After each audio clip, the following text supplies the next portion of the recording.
पेश है हिंदी जबान में अपडेट। गत 7 दशकों से अधिक समय से कश्मीरी पार्श्विक भारतीय अधिकरण से त्रस्त हैं। भारतीय सशस्त्र बल भारत द्वारा अवैध रूप से अधिकृत जम्मू कश्मीर में काले कानूनों के अंतर्गत निरंतर अवैध हत्याएं कर रहे हैं। भारत द्वारा अवैध रूप से अधिकृत जम्मू कश्मीर में भारतीय सशस्त्र बल गत 34 वर्षों में सहस्त्रों कश्मीरियों की हत्या कर चुके हैं। भारत द्वारा अवैध रूप से अधिकृत जम्मू कश्मीर में झूठे मुकाबलों में कश्मीरियों की हत्याएं भारतीय सशस्त्र बलों द्वारा किए जा रहे भीषण युद्ध अपराध हैं।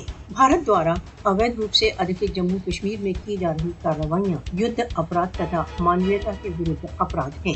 मोदी के सत्ता में आने के पश्चात से कश्मीरियों के विरुद्ध भारतीय अत्याचारों में बहुत अधिक वृद्धि हो गई है।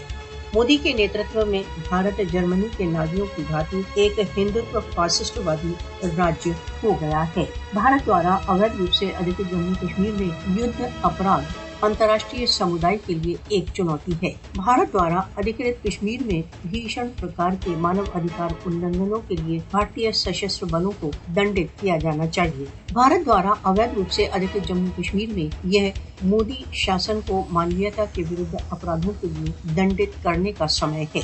विश्व को अपनी दोहरी नीति त्यागना चाहिए तथा भारत द्वारा अवैध रूप से अधिकृत जम्मू कश्मीर में भारत के युद्ध अपराधों को रोकना चाहिए।